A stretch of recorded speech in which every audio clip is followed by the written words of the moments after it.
Summer heat ను cool shades తో beat చేయండి. Mister opticals mister cool offer up to 75% of in summer glasses. నమస్తే, నేను విజయ్. రోజు రోజుకి మానవ సంబంధాలు, ముఖ్యంగా కుటుంబ సంబంధాలు దిగజారిపోతున్నాయి. తాజాగా వివాహేతర సంబంధంతో ప్రియుడితో కలిసి ఒక తల్లి 1.5 సంవత్సరం వయసున్నటువంటి బాలుని హత్య చేసిన ఘటన కేరళలో జరిగింది. సంచలనం కలిగిస్తున్నటువంటి ఈ ఇన్సిడెంట్లో తల్లే దగ్గరుండి ప్రియుడితో కలిసి అత్యంత కిరాతకంగా కొడుకును చంపడం అత్యంత దారుణంగా మారిన పరిస్థితి. అసలు నిజంగా వీళ్ళ మానసిక పరిస్థితి ఏ స్థాయిలో ఉంటుంది?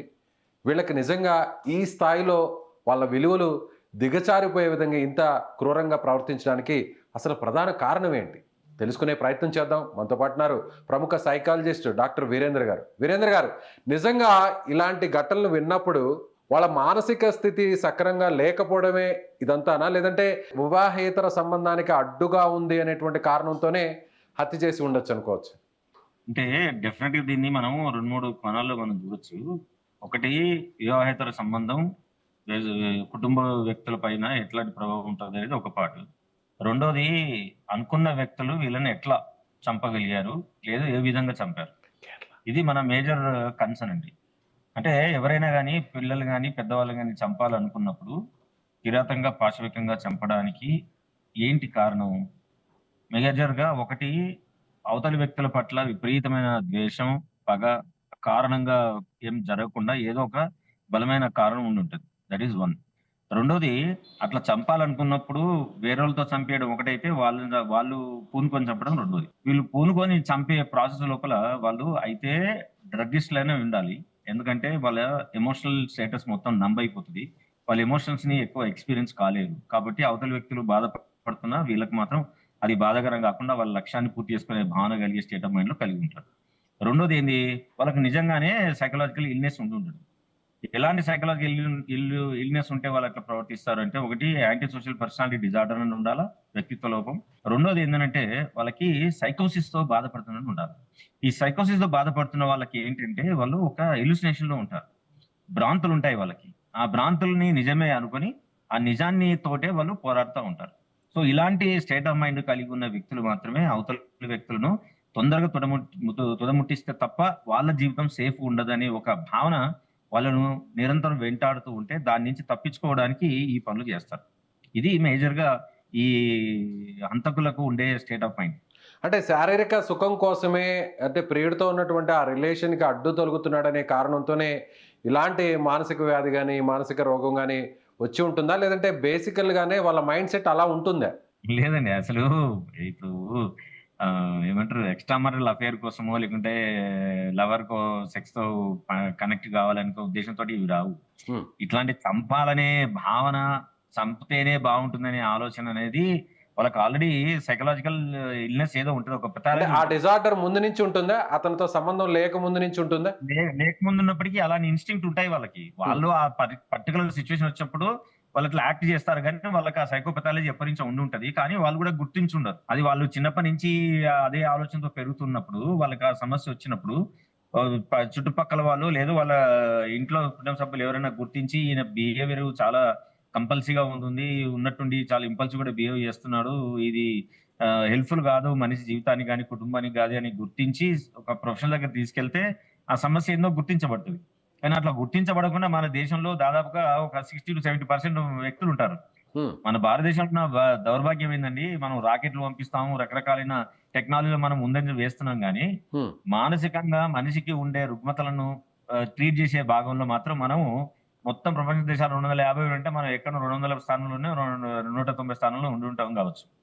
కాబట్టి ఇట్లాంటి మానసిక రుగ్మతలు ఉన్నప్పుడు మామూలుగా ఆరోగ్యం శరీరం బాగాలేకుంటే ఎట్లయితే డాక్టర్ దగ్గర వెళ్తామో, మానసిక ఆరోగ్యం బాగాలేకుంటే కూడా మనం ప్రొఫెసర్ దగ్గరికి వెళ్ళొచ్చు అని ఒక స్ట్రాంగ్ వాయిస్ ని మనం రెగ్యులర్ గా వాళ్ళకి ప్రజలందరికి చేరితే అప్పుడు మాత్రమే వాళ్ళు వెళ్ళి వాళ్ళు చెక్ చేసుకోవడానికి ఎక్కువ అవకాశం ఉంటుంది. అంటే సొసైటీలో ఉన్నటువంటి పరిస్థితులు, లేదంటే కుటుంబంలో ఉన్నటువంటి పరిస్థితుల వల్లే ఈ సైకలాజికల్గా డిజార్డర్ లాంటివి, ఈ మానసిక సంఘర్షణ ఏర్పడిన తర్వాత ఇది ఒక జబ్బుగా మారేటువంటి అవకాశం ఉందా, లేదంటే పుట్టినప్పటి నుంచి జెనెటికల్గా వచ్చేటువంటి అవకాశం ఉంటుంది? మేజర్గా అండి, ఏ వ్యక్తికైనా మానసిక లోపాలు ఉండడానికి ప్రధానంగా 3 కారణాలు దోహదం చేస్తాయి. దాన్ని ఏమంటాం, బిఎస్పి అంటాం, biological, sociological and psychological. Biological అంటే మీరన్నట్టు వాళ్ళ ఫ్యామిలీలో ఎక్కడి నుంచో ఈ సైకోసిస్ లాంటివి గాని, బైపోలార్ డిజార్డర్ గానియండి, అట్లాంటి ఇష్యూస్ జెనెటిక్‌లో రన్ అవుతూ వస్తుంటది. అది వాళ్ళ నాన్న వాళ్ళకి ఉండొచ్చు. వీళ్ళ నాన్నకి గాని, వీళ్ళకి గాని తెలిసుండే అవకాశం ఉండదు. కానీ అది ఫ్యామిలీలో రన్ అవుతూ వస్తూ ఉంటది.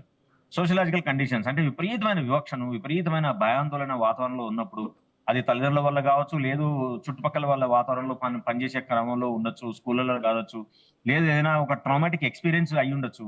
దాన్ని సరిగ్గా డీల్ చేయలేదనుకోండి, అదే ఎక్స్‌పీరియన్స్ వాళ్ళ కండిషన్ అయిపోయి నిరంతరం దాని గురించే బాధపడుతూ, దాని గురించే భయపడుతూ, దాని గురించే ఆలోచిస్తూ ఉన్నప్పుడు, చుట్టుపక్కల జరిగే విషయాల పట్ల దేని గురించి అవగాహన లేక ఒక పాయింట్ మీదే ఫిక్స్ అయ్యి, ఆ కండిషన్ అయిపోయేందుకు ఎక్కువ అవకాశం ఉంటది. ఇంకా సైకలాజికల్‌గా అంటే ఇలాంటి వాతావరణంలో పెరిగిన పిల్లలు ఎవరైనా సరే, వాళ్ళ ఆలోచన విధానం ఎప్పుడు గూడా వాళ్ళని వాళ్ళు రక్షించుకునే పద్ధతిలోనే ఉంటారు వాళ్ళు.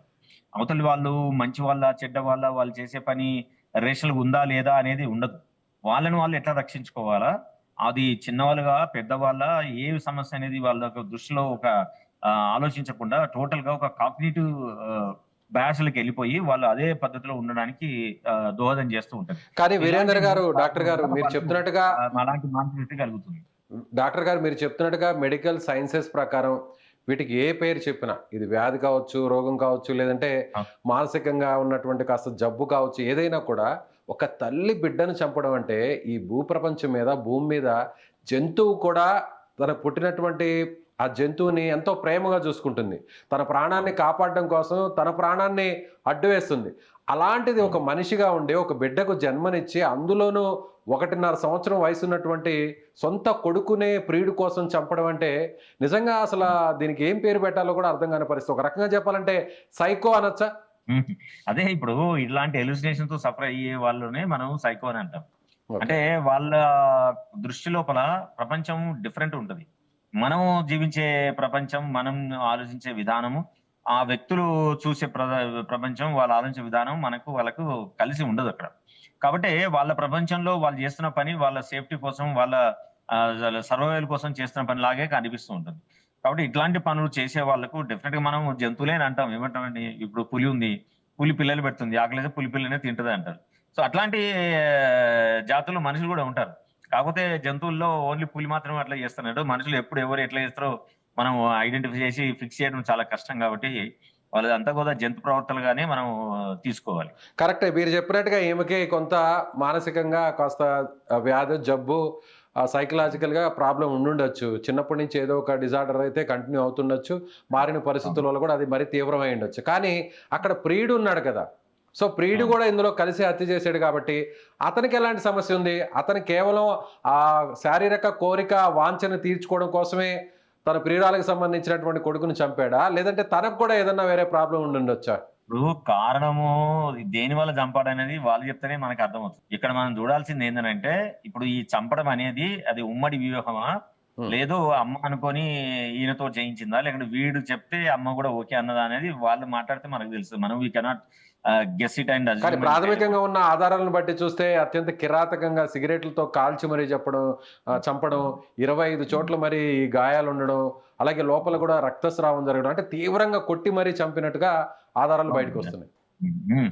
అదే గదా! ఇప్పుడు అట్లాంటి స్టేట్ ఆఫ్ మైండ్ కలిగి ఉన్న వాళ్ళు ఎవరైనా సరే, వాళ్ళకి అవతలి వ్యక్తుల యొక్క బాధ, అవతలి వ్యక్తులు ఉండే కష్టం, అవతలి వ్యక్తులు జరిగే నష్టం ఇవన్నీ గూడా వాటిని అసెస్ చేసే స్టేట్ ఆఫ్ మైండ్ వాళ్ళ బ్రెయిన్‌లో ప్రాసెస్ గాదు. వాళ్ళకనిపించి వాళ్ళకున్న స్టేట్ ఆఫ్ మైండ్ ప్రకారం ఏంటంటే, అవతలి వ్యక్తి హింసతో గిలగిల కొట్టుకుంటే, బాధపడుతుంటే they generate the pleasure. So, దాన్ని మనం మామూలుగా భాషలో ఉపయోగిస్తాం గదా! సాడిస్టిక్ ప్లెజర్ అని.